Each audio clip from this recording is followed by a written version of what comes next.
Assalamualaikum warahmatullahi wabarakatuh. Di sini kami akan membuat video pembelajaran mengenai materi siklus air.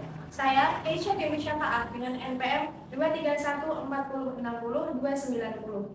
Saya Amelia Diana Putri dengan NPM 2314060-305. Dan saya Yuliana Mendawati dengan NPM 2314060-277. Berikut adalah video pembelajaran dengan materi siklus air. Halo semuanya, pada video ini kita akan mempelajari mengenai apa itu siklus air. Tapi sebelum itu, sudahkah kalian tahu apa itu air? Lalu kita akan membahas pengertian air terlebih dahulu. Jadi, air adalah campuran gas yang membentuk atmosfer bumi yang terdiri dari sekitar 78% nitrogen, 21 oksigen, dan sisanya adalah gas-gas lain seperti argon, karbon dioksida, neon, dan juga uap air dalam jumlah yang kecil. Perlu diketahui teman-teman, air itu tidak memiliki warna, rasa, ataupun bau. Dan air berperan sangat penting dalam kehidupan makhluk hidup. Dikarenakan oksigen yang dikandungnya digunakan oleh sebagian besar organisme untuk bernafas. Selain itu juga, air berperan dalam proses-proses alam, seperti halnya cuaca, siklus hidrologi, dan juga menjaga kelembapan suhu yang ada di bumi. Meski digunakan secara terus-menerus, air di permukaan bumi tidak pernah habis. Mengapa? Itu karena adanya siklus air.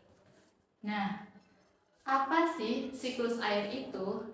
Siklus air atau siklus hidrologi adalah proses pergerakan air yang berkelanjutan antara bumi dan atmosfer. Proses ini berlangsung secara terus-menerus dan memiliki beberapa tahapan, yaitu yang pertama evaporasi. Evaporasi yaitu air di laut, sungai, rawa, dan lainnya menguap menjadi uap air atau gas karena pemanasan suhu matahari. Yang kedua ada transpirasi. Transpirasi yaitu proses penguapan yang terjadi pada jaringan makhluk hidup, seperti pada tumbuhan. Dan yang ketiga ada kondensasi. Kondensasi yaitu uap air di atmosfer berubah menjadi partikel es kecil di suhu rendah. Partikel es tersebut saling mendekat dan menggumpal menjadi awan. Yang keempat ada presipitasi. Presipitasi yaitu tetesan air di awan menjadi besar dan berat sehingga jatuh sebagai hujan, salju, atau hujan es. Dan yang kelima ada infiltrasi. Infiltrasi yaitu air dari awan jatuh ke bumi dan sebagian besarnya meresap ke dalam tanah. Air tersebut berkumpul di bawah tanah, terutama di lapisan batuan, pasir, dan kerikil.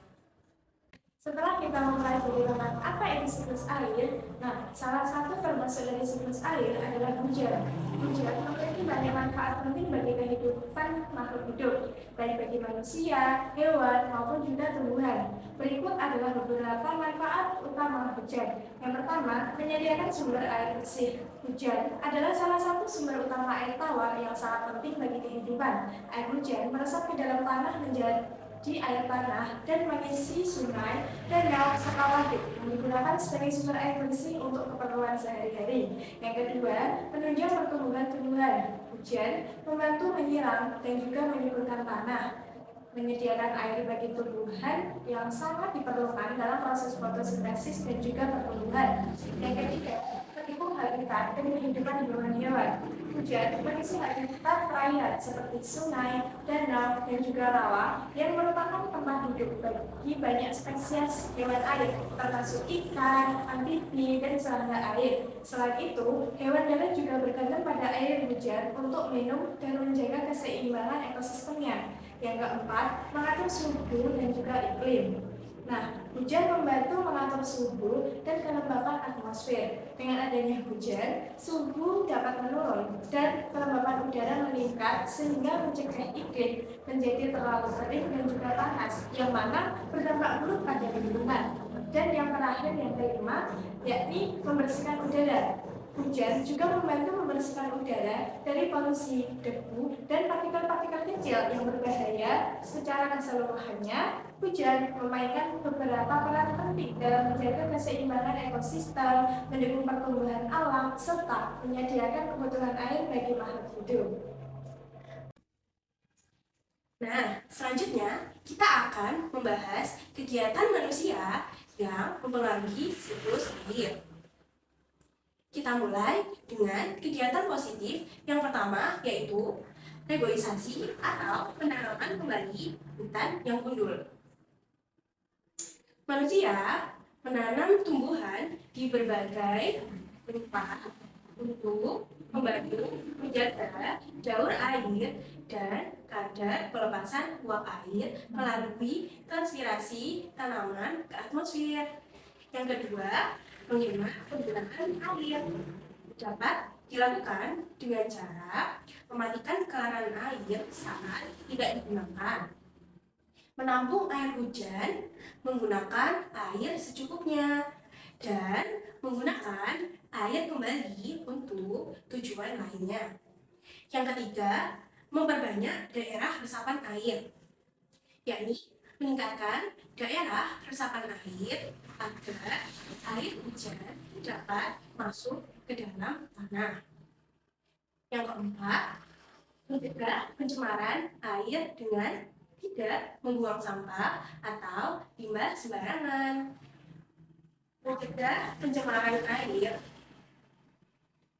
dapat mencegah masuknya polutan ke dalam daur air dan menjaga keseimbangan siklus air.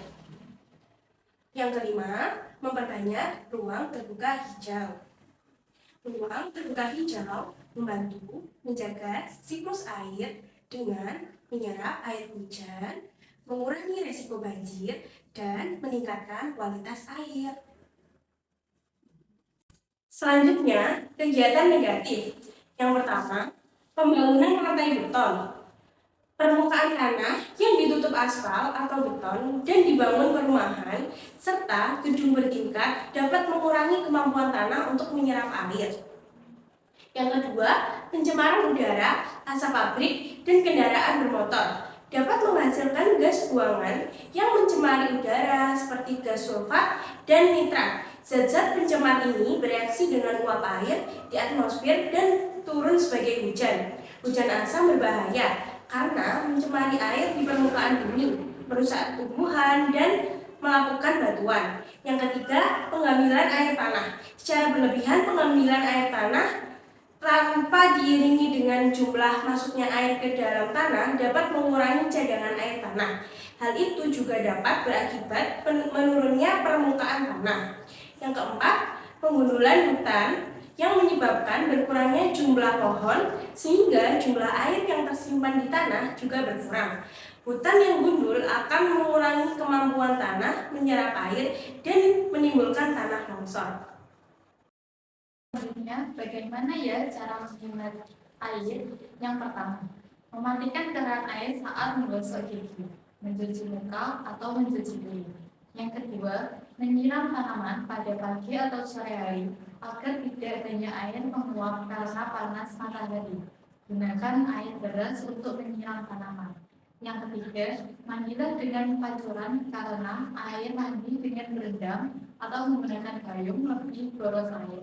Yang keempat, jika mencuci pakaian dengan tangan, gunakan 3 ember. Ember pertama untuk merendam dan menyapu, ember kedua untuk membersihkan, dan ember ketiga untuk membilas.